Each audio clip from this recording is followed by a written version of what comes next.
করতে দেখা হয়েছিল, তবে তো মোর জিচে তার সঙ্গে কথা বলি নাই। সে নিজের থেকে এসে মোর সঙ্গে কথাটা বলেছিল।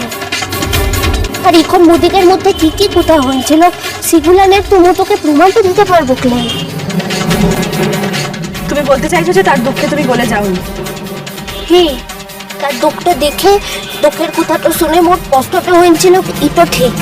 বলছি আশা করি তুমি প্রশ্নের উত্তরটা পেয়ে গেছো। এবার তুমি বলো যে তুমি আমাকে কিভাবে অ্যাসিওর করছো যে ভবিষ্যতে বাহার কোনোদিন আমার আর ধ্রুবর সংসারে ইন্টারফেয়ার করবে না?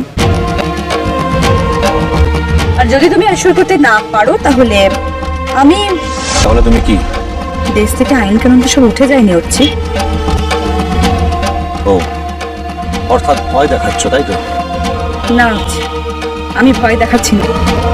আমার জীবনের শান্তির জন্য এবার আমার যা করার দরকার আমি তাই করব। মানবিক জায়গা থেকে বাহা কার সঙ্গে কিরকম ব্যবহার করবে সেটা বাহারই সিদ্ধান্ত। সেই ক্ষেত্রে আমি তাকে গাইড করতে যাব না।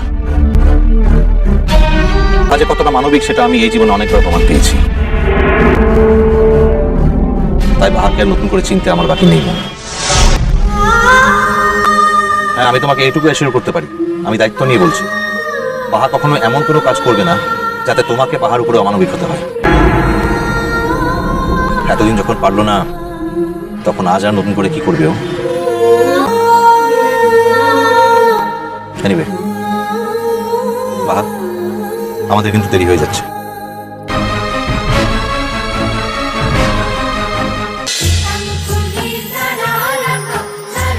ইষ্টি কুটুম সোম থেকে রবি প্রতিদিন দুপুর 2টায় স্টার জলসায়।